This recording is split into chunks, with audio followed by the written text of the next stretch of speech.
love looking at documentaries. Why do I love looking at documentaries? Because what documentaries do is it explains to me how a person got to the point that they are today, whether it's a successful person or even somebody that did something really bad in life. You can kind of see the path or the trail they went to get to where they are today. In this video, I want to talk about the path that was laid out to me to get me to the place that I am today. And I want to talk about the ministers that helped me become the person that I am today, that helped shape my teaching, my preaching, my beliefs, why I want to help people like I want to help, why I'm doing this Consider Others series. These ministers that I'm going to talk about, I want to give them their flowers while they're living. And this is Black History Month, and they have been a part of my history. And I want to take the time to say thank you to each and every one of them. Only two of them no longer is with us. The other ones, they're around kicking, doing what they do, which is a great thing. And I still have the opportunity to go to them and still get advice. Let's start with the first one, Leonard Thomas. That was the first minister I ever known. He was the one that baptized me.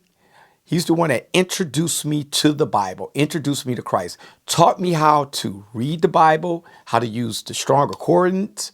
He was just brilliant at that. He gave me the best advice out of everybody.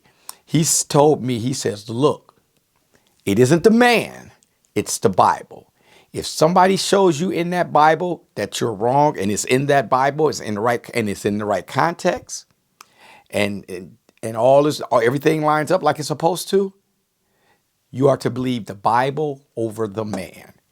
That's what he taught me. That one lesson ran with me the whole time, all of my life, all of my 57 years that I've been on this planet. That what he told me there was brilliant. Then my first Sunday school teacher, that when I really was paying attention, and this is when I was like 11, 12 years old, was Samuel Nettles. Now, Nettles, I just had dinner with him a couple weeks ago. I hadn't seen him in a while. Man, you know what? He shaped how I teach a class. If any of you have ever been in my class and ever saw the way I present the lesson, the way I do it, and the way we talk and go back and forth, that's Nettles all the way. If you go sit in his class right now, he teaches just like that. And I study like Thomas showed me, and I teach like Nettles told me. So, that is Samuel Nettles.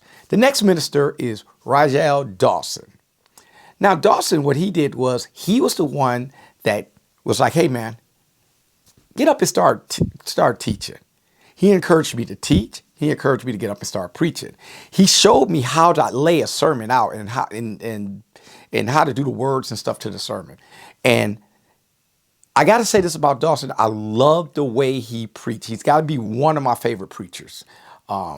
And just the way he lays the lesson out there. That's what I've tried to mimic in the way I do my lessons was because of Dawson. Dawson did a great job getting me out there, showing me how to teach and preach and working it that way. So that's how I got formed by Dawson. Brother Selwyn Conely, and I'm mispronouncing his first name. Brother Conely, forgive me. But he was the one that taught me into, hey, you don't know what you don't know. Go over to Midwest Christian Institute and take some classes and get some book knowledge in your head. Him and his wife, brother and sister Conely, encouraged me to go to school and learn the lesson. And they sat down and just showed me, hey, when you get in the Bible and you really see the background and the culture and you really get into it, it makes the lesson comes more alive, which enhances my teaching and my preaching that I've got from the other gentleman that I just mentioned. So thank you, Brother Conely. James Thompson, Dr. James Thompson of the Midwest Christian Institute. He's no longer with us, but I had the privilege of getting the last class he taught. I was in that class. And it's funny because the first time I went to the school, it was some issues going on, and I couldn't stay in class. I had so much going on, I couldn't maintain being in class and doing the stuff that I had to do. So I had to drop out. And he told me, he said, look, son, you're going to get back in here. Don't worry about that. Sure enough, I got back in school, completed, under his tutelage, and not too far after that, he passed away. And it's almost to me as if it was just meant for me to get under his tutelage. Even if I was the last instructor, he really just broke down the humility and how you have to care for people. And this is not a job. This is a mission. That's what Dr. Thompson brought to the plate. So you got to care about the people that you're dealing with.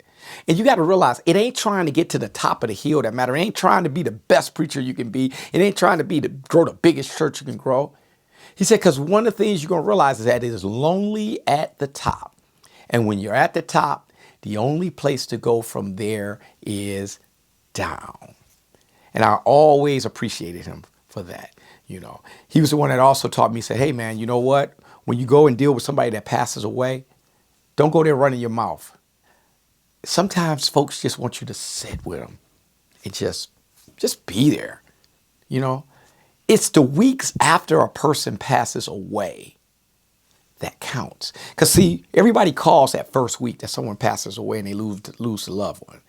And then that next week, a couple of people call, but that second and third and fourth week, he's like, man, that's the weeks that count, man. You call them, go visit them.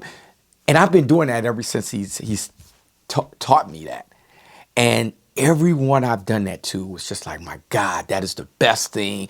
You just don't know how good it feels for you to come talk to me now. Because why? They're alone. Because everything that calmed down at that point. So Dr. Thompson, thank you. Reginal Best. This is a minister that I was co-minister with for years. He gave me opportunity. He also showed me in some ways how to sit back and how to set things up, how to set things in order, so to speak.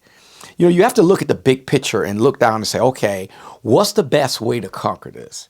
How can we sit down and get a plan and do this? He was the one that instigated me into planning more. Me and him would sit down, we would talk, and I noticed that the stuff that we planned out always seemed to work out. And so from him, it was the opportunity to get up. Because keep in mind, the more you get up and speak, the better you get, the more you can experiment, the more you can just do things. He gave me that. He never, ever told me I couldn't experiment. And if I messed up, he told me I messed up. So, Brother Best, you gave me that opportunity. You gave me that planning. Thank you. And he was the one that ordained me to be a minister. And I served under him as an assistant minister. And that was a great honor. And, Brother Best, thank you again. I appreciate you. The next one is Brother Daryl Holt, who Brother Best introduced me to because I went to Brother Holt's class. And Brother Holt, man, I love talking to him. He was so real, so down to earth. So, man, them cats, blah, blah, blah. He was cool. He's no longer with us. Brother Daryl Holt is no longer with us. He actually passed away right after he got through preaching. But Brother Holt was real stringent. He was about the word of God, about that message. I'm going to get it to you. He was going to preach for an hour. What's really funny is me and Brother Holt were total opposites. He was the which is good. And I'm the, okay, hold on. Let's think about this. I'm the lighter version. He'll give you that hour sermon. Man, most of you already know me. I can get your sermon in 20, 25 minutes. I'm out. Message is yours. But the thing is, he brought the seriousness to me as far as when you're presenting the word of God, you got to be serious about it. We didn't agree on the time because, like I said, I always thought, man, an hour is a long time. And that's, no judgment here, right? But the thing is he was a great man. And the things he showed me,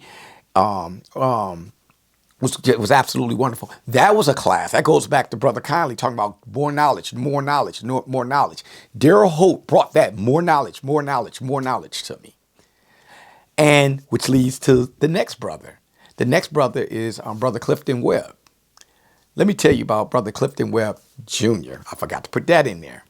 And his father, and by the way, Cliff's father is a beast. So, shouts out to him as well. But Brother Webb, me and him bounce ideas off of each other. And when we bounce the ideas, we get better ideas. And Cliff has truly been a friend in the ministry to me. I remember when I was going through my divorce and I just kind of just wanted to, I was like, man, I'm not going, some of those Sundays, I didn't feel like going to church. I had made up my mind on Thursday. Sunday, I'm just going to sit back and I'm not going to do nothing. I'm just going to be depressed. Cliff would call me up. Hey, man, I need you to come over here and preach. Well, I couldn't turn him down because I wasn't doing nothing. And the sad part was my intentions wasn't to go to worship that Sunday. And it was almost as if God told Cliff, hey, man, get James over there to speak. And I would go over there, and then me and Cliff would go out to dinner afterwards, and we sit back and talk about all the stuff. Because Cliff, I always tell him he's the deep dive for me. If I ever want to get a lesson and really dive deep, deep, deep, I talk to Cliff about it. Because he'll take all the words and go way, way deep. Sometimes Cliff goes so deep, I roll my eyes in the back of my head. Go, okay, Cliff, you got me. You got to pull up. I need air. That's how deep Cliff is. So we always tease Cliff. I say, Cliff, I can get the people started at the top because I can bring the easy stuff to them. But when they need that deep stuff, you the man, my brother. Thanks, Brother Webb. I really appreciate you. Last but not least is Amir Bracken. He is the superintendent. He's running the school at Midwest Christian Institute. This is another brother that he is so encouraging. I mean, Brother Bracken, you call him, man, how you doing? What's going on with your ministry? Da, da, da, da, da. He is about encouraging and he is about pushing people forward. Brother Bracken, when we were at the school, he is an excellent teacher along with Brother Estes. I'm going to have to throw Brother Estes in there in the background too because Brother Estes was one of my favorite instructors out there at the school. But Brother Bracken was an encourager, and he did just like Brother Best, gave me opportunity to speak at big events so that I could be showcased in places so people can see my technique, my style of preaching. Brother Bracken he is, like I said, the encourager and always gave the opportunity and always gave the education piece. And he's still working at that school, faithfully and with the congregation. By the way, he took over the congregation that Dr. Thompson was the minister of. Brother Bracken took over. And that says a lot because for Dr. Thompson to say, Brother Bracken, I would like you to do this. And for the congregation to agree and they bring Brother Bracken in, that was a wonderful thing. So thank you, Brother Bracken. And then I got 4 honorable mentions.